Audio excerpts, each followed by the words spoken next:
Assalamualaikum warahmatullahi wabarakatuh.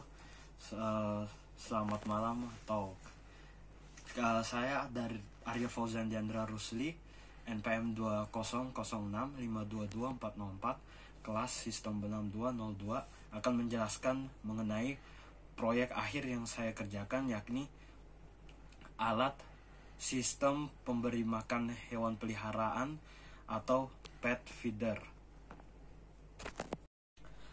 Sekarang saya akan menjelaskan mengenai interaksi fitur ESP32 dengan perangkat komponen-komponen lainnya.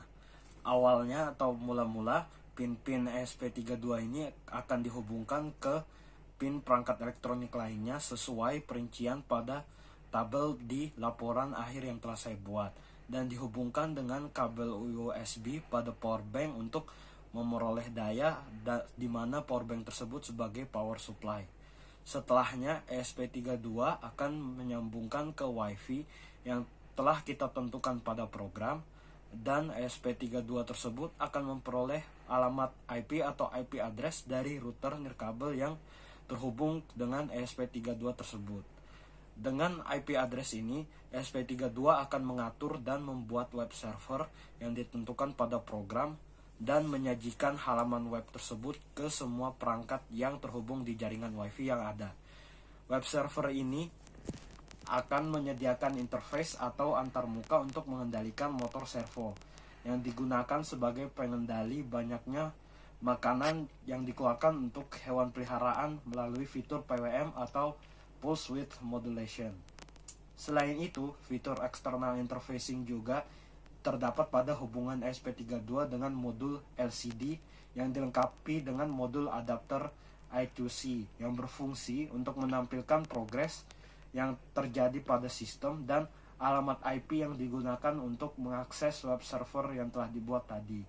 ESP32 ini akan aktif atau wake up selama 5 menit untuk memberi kesempatan pada pemilik untuk mengingat waktu makan hewannya sebelum ESP32 ini masuk ke mode deep sleep untuk menghemat baterai.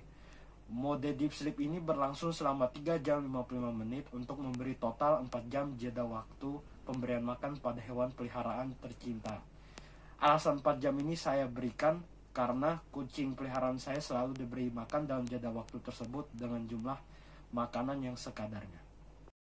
Dalam pengimplementasiannya, sistem yang telah saya buat dapat berjalan sesuai dengan yang diinginkan dan pada waktu yang ditentukan pada program, di mana pembuktiannya saya hitung dengan menggunakan timer pada handphone.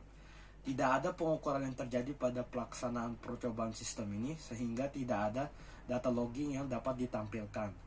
Foto data serial yang ditampilkan pada serial monitor hanya sedikit karena beberapa data yang penting akan ditampilkan pada tampilan layar di LCD.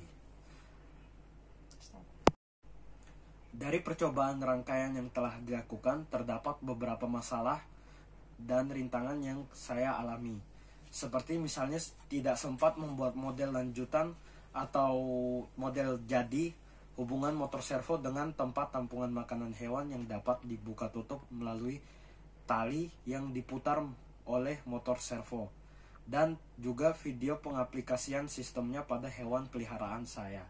Walau sebenarnya rangkaian setengah jadi yang telah saya buat ini dapat berjalan dengan lancar. Untuk solusi yang mungkin saya bisa paparkan adalah saya berharap mungkin waktu yang lebih, karena sebagian waktu saya habis untuk mengerjakan laporan akhir mata kuliah lain dan untuk mempersiapkan ujian mata kuliah lainnya, dan waktu yang cukup untuk mencari ide yang tepat dan sesuai. Sekian dari saya. Semoga video ini dapat menjelaskan laporan akhir yang telah saya buat. Assalamualaikum warahmatullahi wabarakatuh. Terima kasih telah menyimak.